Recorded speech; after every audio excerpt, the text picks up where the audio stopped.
പൊന്മാൻ ജി.ആർ. ഇന്ദുഗോപൻ്റെ 4-5 ചെറുപ്പക്കാർ എന്ന നോവലിൻ്റെ സിനിമാ രൂപമാണ് പൊന്മാൻ. കുറച്ചു കാലം മുമ്പ് ഈ നോവൽ വായിച്ചപ്പോൾ തന്നെ ഒരു ത്രില്ലിംഗ് തരത്തിലുള്ള സിനിമ കാണുന്ന ഫീൽ ആയിരുന്നു. അതുകൊണ്ട് തന്നെ നോവൽ വായിക്കുന്ന സമയത്തും ഓരോ കഥാപാത്രങ്ങളെയും സിനിമാറ്റിക്കായി തന്നെ സങ്കല്പിച്ചു പോയിരുന്നു. അതുപോലെ തന്നെ ഈ നോവൽ സിനിമയായി തന്നെ വന്നിരുന്നുവെങ്കിൽ എന്നും ഓർത്തിരുന്നു. മലയാള സിനിമയിലെ കലാസംവിധായകരിൽ ഒരാളായ ജ്യോതിഷ് ശങ്കർ ആണ് പൊന്മാൻ സംവിധാനം ചെയ്തിരിക്കുന്നത്. പ്രധാന കഥാപാത്രമായ അജേഷിനെ അവതരിപ്പിക്കുന്നത് ബേസിൽ ജോസഫാണ്. സ്റ്റെഫിയായി ലിജോ മോളും മാരിയാനോ ആയി സജിൻ ഗോപുവും വേഷമിടുന്നു. ബ്രൂണോ ആയി ആനന്ദ് മന്മഥനും എത്തുന്നു. കൊല്ലം നഗരത്തെയും ബീച്ചിനെയും കാണിച്ചുകൊണ്ട് കൊല്ലത്തെക്കുറിച്ചുള്ള ഒരു പാട്ടിൻ്റെ അകമ്പടിയോടെയാണ് സിനിമ ആരംഭിക്കുന്നത്. അവയെല്ലാം തന്നെ നല്ല വിഷ്വലുകളോടെ തന്നെ ആയിരുന്നു.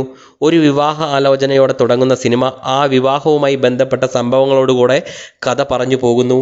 ദീപക് പറമ്പോലും ചിത്രത്തിൽ ശ്രദ്ധേയമായ വേഷത്തിൽ എത്തുന്നു. ജി.ആർ. ഇന്ദുഗോപൻ്റെ 4-5 ചെറുപ്പക്കാരെ വായനക്കാർക്കും പ്രേക്ഷകർക്കും ഒരിക്കലും മറക്കുവാൻ കഴിയില്ല.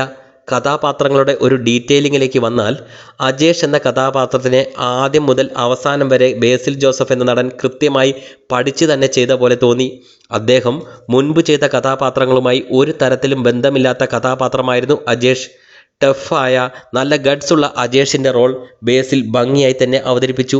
ഇമോഷണൽ രംഗങ്ങൾ വരെ അജേഷിൻ്റെ സ്വഭാവത്തിന് ഇണങ്ങിയ രീതിയിൽ ആയിരുന്നു ബേസിലിൻ്റെ അഭിനയം. ആനന്ദ് മന്മഥൻ്റെ ബ്രൂണോ എന്ന വേഷവും അടിപൊളിയായി തന്നെ ആനന്ദ് ചെയ്തു ഫലിപ്പിച്ചു. സിനിമാക്കാർ എന്താണോ പ്രേക്ഷകന് ലഭിക്കണം എന്ന് കരുതിയത് അത് അതിൻ്റെ ഫുൾ ഔട്ട്പുട്ടിൽ തന്നെ ആനന്ദ് തന്നിട്ടുണ്ട് എന്നാണ് തോന്നിയത്. ലിജോ മോളുടെ സ്റ്റെഫി മറക്കുവാൻ കഴിയാത്ത വേഷമായി തന്നെ തോന്നി. ലിജോ മോളുടെ കരിയറിലും പൊന്മാനിലെ സ്റ്റെഫി എന്ന കഥാപാത്രം ഒരു പൊൻതൂവലാകും എന്നതിൽ സംശയമില്ല. ഇനി സജിൻ ഗോപുവിൻ്റെ ശരീരത്തിനും ശരീരഭാഷയ്ക്കും ചേർന്ന കഥാപാത്രമായിരുന്നു മാരിയാനോ. ഈ കഥാപാത്രവും കിടിലൻ ആയിരുന്നു. സജിൻ മുൻപ് ചെയ്ത കഥാപാത്രങ്ങളിൽ നിന്നും തികച്ചും മാറി നിൽക്കുന്ന കഥാപാത്രമായിരുന്നു മാരിയാനോ. ദീപക് പറമ്പോലിൻ്റെ മാർക്കണ്ഡേയ ശർമ്മ എന്ന കഥാപാത്രം പ്രേക്ഷകർ അയാളെ ഇഷ്ടപ്പെട്ടു പോകുന്ന ഒരു തരം കഥാപാത്രമായിരുന്നു. അദ്ദേഹവും വൃത്തിയായി തന്നെ ആ കഥാപാത്രത്തെ അവതരിപ്പിച്ചതായി തോന്നി. ചെറുപ്പക്കാർക്കിടയിലെ ഒരു മെയിൻ പാലം അല്ലെങ്കിൽ ലിങ്ക് ആയി വരുന്ന ആളാണ് ദീപക്. അയാളെയും പ്രേക്ഷകർ മറക്കുവാൻ ഇടയില്ല. അമ്മമാരായി വന്ന നടിമാരും അളിയന്മാരായ കഥാപാത്രങ്ങളും നാട്ടുകാരും പാർട്ടിക്കാരും ബന്ധുക്കളും ഒക്കെയായി വന്ന ആളുകളും മനോഹരമായി തന്നെ അവരവരുടെ വേഷങ്ങൾ ചെയ്തു ഫലിപ്പിച്ചതായി തന്നെ തോന്നി. താൻ ചെയ്യുന്ന ജോലിയോടും താൻ ഇടപെടുന്ന ആൾക്കാരോടും ജെനുവിനായി നിൽക്കുന്ന അജേഷ് എന്ന കഥാപാത്രം തന്നെയാകുന്നു പൊന്മാനിലെ ഹീറോ. അത് ബേസിലിൻ്റെ കയ്യിൽ ഭദ്രവുമായിരുന്നു.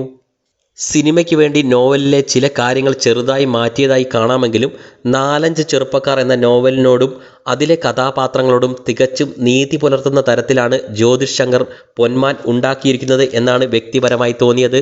ബേസിൽ ജോസഫ്, ആനന്ദ് മന്മഥൻ, ദീപക് പറമ്പോൾ, സജിൻ ഗോപു, ലിജോ മോൾ തുടങ്ങിയവരെല്ലാവരും അവതരിപ്പിച്ചിരിക്കുന്ന ചെറുപ്പക്കാരായവരുടെ കഥാപാത്രങ്ങളെ നമ്മുടെ സമൂഹത്തിൽ നാം ഓരോരുത്തരും കണ്ടിരിക്കാം.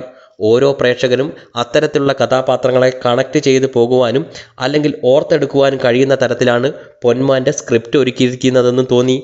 തൻ്റെ തൊഴിലിനോടും മുതലാളിയോടും ക്ലയൻറ്റിനോടും 100% ആത്മാർത്ഥതയുള്ള എൻജോയ്മെൻറ്റ് ഇഷ്ടപ്പെടുന്ന ബേസിലിൻ്റെ അജേഷിനെയും പാർട്ടിക്ക് വേണ്ടി മരിക്കുവാൻ തയ്യാറാകുന്ന ആനന്ദിൻ്റെ ബ്രൂണോയെയും കൂട്ടുകാർക്ക് വേണ്ടി എന്തു സഹായത്തിന് നിൽക്കുന്ന നിഷ്കളങ്കനായ മാർക്കണ്ഡേയ ശർമ്മ എന്ന ദീപക് പറമ്പോലിൻ്റെ കഥാപാത്രത്തെയും ശൗര്യം നിറഞ്ഞ സജിൻ്റെ മാരിയാനോയെയും ഒരിക്കലെങ്കിലും പ്രേക്ഷകർ എവിടെയെങ്കിലും കണ്ടതായി ഓർക്കുകയോ അല്ലെങ്കിൽ സിനിമയിലെ ഈ കഥാപാത്രങ്ങളെ മറക്കാതിരിക്കുകയോ ചെയ്യും എന്നതിൽ സംശയമില്ല.